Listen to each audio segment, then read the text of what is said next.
வணக்கம். சீனாவில் திருக்குறள். சீன கலாச்சாரத்தில் இரண்டர கலந்த திருக்குறள்.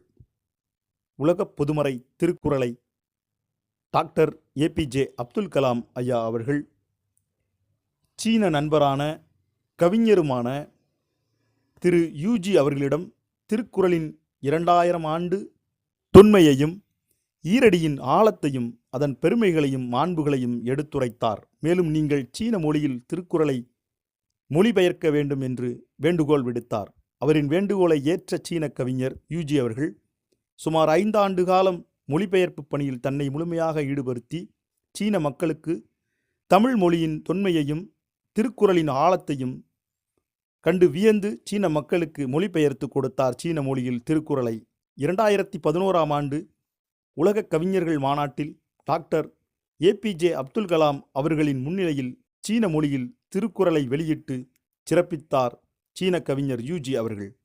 இதன் தொடர்ச்சியாக திருக்குறளின் மாண்பை உணர்ந்த சீன அரசு பள்ளி மற்றும் கல்லூரிகளில் பாடத்திட்டங்களில் கட்டாய பாடமாக்கி திருக்குறளை சிறப்பித்தது. மேலும் பன்னாட்டு வானொலி நிலையம் ஒன்றை தொடங்கி தமிழையும் திருக்குறளையும் தினந்தோறும் நாட்டு மக்களுக்கு எடுத்துரைக்கிறது. சீன மக்களிடம் திருக்குறளை எடுத்துரைக்கும் பெருமை டாக்டர் ஏபிஜே அப்துல் கலாம் அவர்களே சேரும். திருக்குறளின் தொன்மையையும் மாண்பையும் போற்றும் சீன மக்களுக்கு அப்துல் கலாமையும் அவர் ஆற்றிய தொண்டுகளையும் மறக்க முடியாது. நன்றி. தமிழ் எங்கள் உயிருக்கு நேர்.